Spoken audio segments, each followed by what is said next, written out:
and government, ladies and gentlemen. Once again, we thank Almighty Allah for making it possible for us to gather in person in this August Assembly to collectively discuss and find solutions to our shared challenges as members of the international community. This is even more important today as we strive to overcome the challenges posed by the COVID-19 pandemic. On behalf of His Excellency, President Adama Barrow, and the entire people of the Gambia, let me express our sincere gratitude to His Excellency Volkan Bozkir for his excellent leadership during the 75th session of the General Assembly. Similarly, Mr. President, the Gambia welcomes your presidency of the General Assembly with renewed hope and enthusiasm for what we can collectively accomplish during the 76th session. We are optimistic that the 5 points agenda encapsulated in your presidency of hope would enable us to deliver to the satisfaction of our global body. Let me assure you of my delegation's unflinching support and cooperation during your tenure. We also commend the Secretary General for his sterling leadership and reform initiatives during one of the most difficult moments when the world is facing an unprecedented health, socio-economic, and environmental crisis. Mr. President, I bring you warmest greetings from His Excellency, Mr. Adama Barrow, President of the Republic of the Gambia, who would have loved to be here in person, but due to urgent state matters, could not, and has asked that I extend his best wishes for a successful 76th session of the United Nations General Assembly. Mr. President, the importance of the theme that you have chosen for our general debate, building resilience through hope to recover from COVID-19, rebuild sustainability, respond to the needs of the planet, respect the rights of people, and revitalize the United Nations cannot be overemphasized. The challenges we face today as the international community requires resilience building, recovery from COVID-19, while building sustainability in response to the needs of our planet and its people. This would require having a revitalized United Nations that is fit for purpose. Mr. President, today, Africa in general is grappling with negative effects of conflict and insecurity. The challenge of addressing the root causes of conflict and climate change require greater global solidarity and UN leadership. Apart from the heavy cost in human and material terms, conflicts impede production, damage infrastructure, prevent the reliable delivery of social services, and disrupt the growth of societies.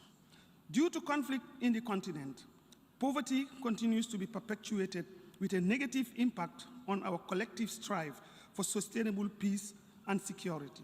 The socio-economic conditions and the governance and security situation in the Sahel continues to alarm us. A more urgent and holistic response to the problems of the Sahel is currently needed. Without a stable Sahel, the West African region will lag in its development aspirations.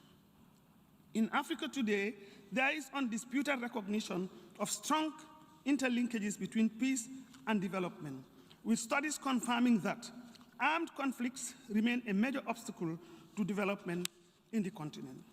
Against this background, my delegation calls on the international community to come together and act coherently to address the root causes of conflicts and recovery in Africa by adopting new approaches and narratives that suit the demands of our times. The international community should intensify its collective efforts to accelerate progress towards achieving the Sustainable Development Goals and the goals and targets of Agenda 2063, including silencing the guns in Africa. We must equally strengthen the partnership between the United Nations and the African Union in formulating joint responses to existing and emerging threats to peace, security, and development in the continent.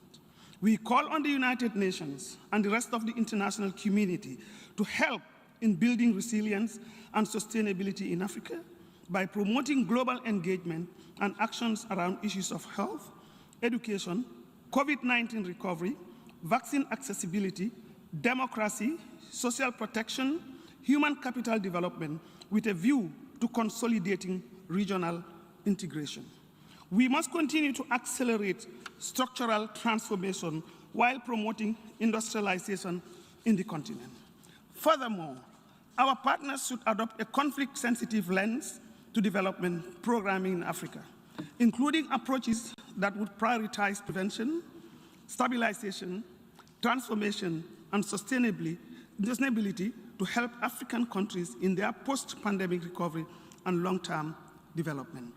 Mr. President, like the rest of the global community, we are deeply concerned about the challenges of vaccine access and equity, abject poverty, the crushing debt crisis, and youth unemployment. Building back better from COVID-19, reviving the momentum towards achieving the SDGs, as well as addressing ongoing development challenges, would require extraordinary international engagement and solidarity. For our continent, delays in addressing these challenges would continue to have devastating consequences on our economies.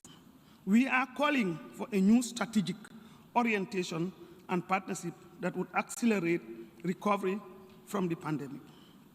In our view, building back better initiatives should focus on job creation, digitalization, increased SDG financing, strengthened health systems, scientific research, and increased utilization of local experts in program and project intervention in the continent.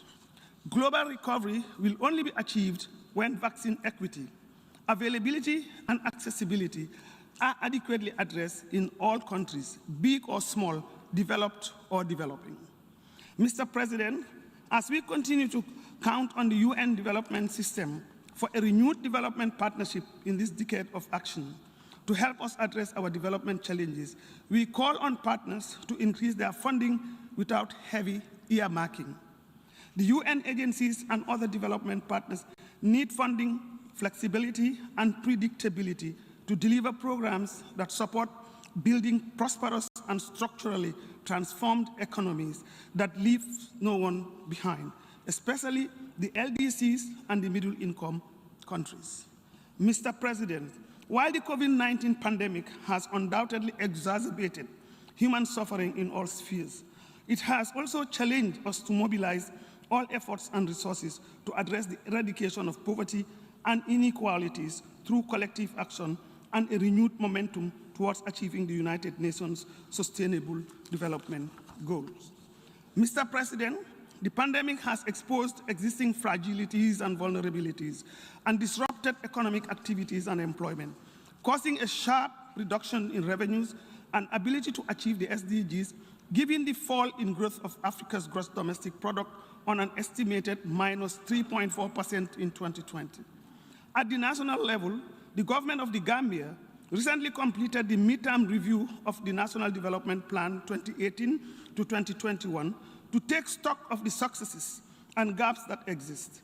In light of the review, we are taking concrete steps to redefine the strategic priorities of the NDP in view of new challenges resulting from the COVID-19 pandemic. We convey our appreciation to the United Nations and all development partners for providing us with timely, innovative, and critical support during the pandemic, which helped in ensuring government business continuity, provision of social protection, and the strengthening of our healthcare system.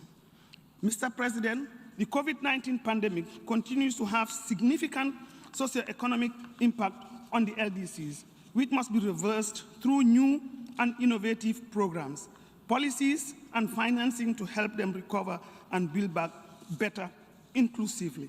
With the preparation of the 5th UN Conference on the LDCs currently underway, it will be important for the international community to calibrate and commit to concrete actions that will support a resilient recovery and the attainment of the SDGs in this decade. As an LDC, the Gambia believes it is crucial for governments to be equipped with necessary tools and adequate resources to finance our development priorities. And this is what we are articulating as part of the LDC5 process.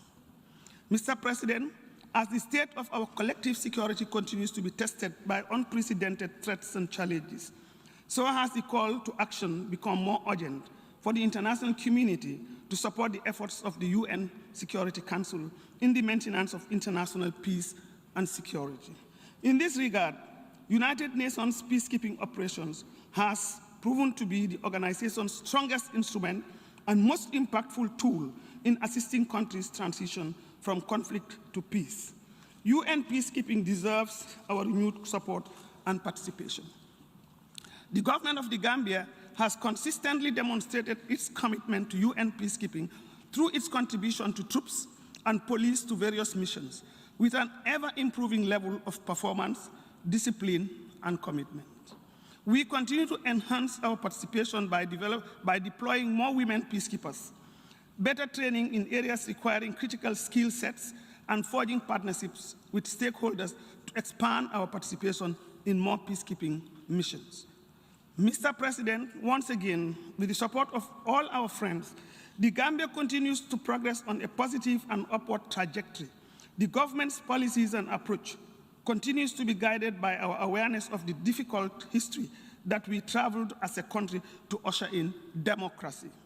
The Gambia is at a crossroad as we continue to seek national reconciliation, entrench our democracy, and consolidate the rule of law.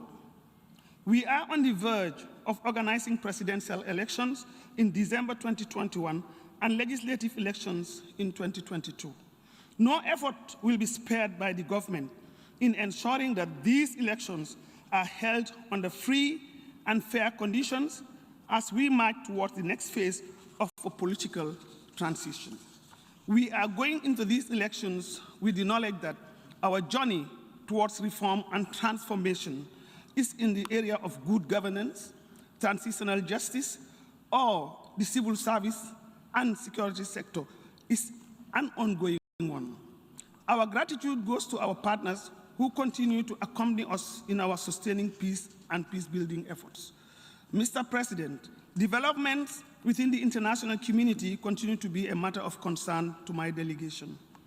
On Palestine, we must always remember that peace and security in Palestine and Israel means peace and security for the Middle East region and the world at large.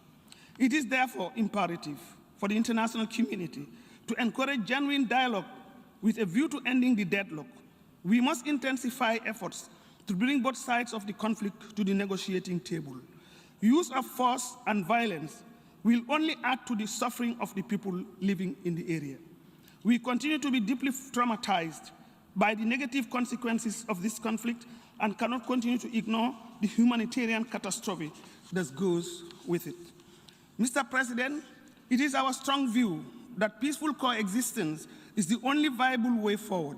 Therefore, ending occupation, impunity, upholding international law, lifting of blockades on the Gaza Strip, addressing the dire humanitarian and refugee crisis, and having an independent Palestinian state with East Jerusalem as its capital should be urgently pursued by all and sundry. A new peace and political process must be launched by the quartet. Mr. President, since we last met in this August Assembly, the plight of the Rohingya Muslim minority in Myanmar and elsewhere has not improved. The Gambia will continue to pursue the case at the International Court of Justice, ICJ, till the victims of the atrocity crimes receive justice. The international community must not relent in its quest for accountability in alleviating the dire circumstances of the Rohingya victims' communities. Mr. President, the Gambia believes in friendly relations between states as the bedrock of international solidarity and cooperation. In this regard, we call on the United States to end the embargo against Cuba and pursue meaningful cooperation with its government and people. Let the embargo be a relic of history. Furthermore, Mr. President, the Gambia is strongly committed to the principles of recognizing one China. This is a cardinal principle of our foreign policy, which hinges on further strengthening our excellent bilateral relations on the basis of mutual respect, sovereign equality, and shared prosperity, a win-win approach. Mr. President, we are aware of the geopolitical competition for influence by regional and global powers.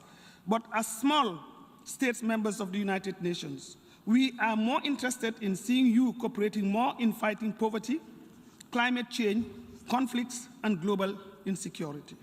We want to see a world of shared prosperity and innovation. We share one planet, and we owe it to posterity to leave it in a better shape. Let us eliminate this pandemic together and build forward better by leaving no one behind. Mr. President, the biggest lesson we have learned from the pandemic is that no one is safe without the other, and that our institutions are not fit for purpose. We must use the lessons of this pandemic to engender critical reforms of our institutions so that we are better prepared for the next pandemic, climate event, or humanitarian catastrophe. The United Nations Development System is currently undergoing critical reforms, and we are happy that it is adapting in ways that are contributing to the mitigation of the impact of COVID-19 in the developing country. Mr. President, one of the last holdouts of reform is the United Nations Security Council. Africa's quest for greater representation on the Security Council is legitimate, just, and overdue. We must not relent until our demands are met and fulfilled. We want to have a greater voice in deciding issues that affect us. We call on all true friends of Africa to support our demands based on the Ezulwini Consensus and the CIRT Declaration. Once again, on behalf of the President Barrow and the government of the people of Gambia, I extend sincere gratitude and appreciation to all our bilateral and multilateral development partners for accompanying us on our march towards greater democracy, good governance, development, and prosperity. I wish you all a successful 76th session of the General Assembly. On behalf of the journalists,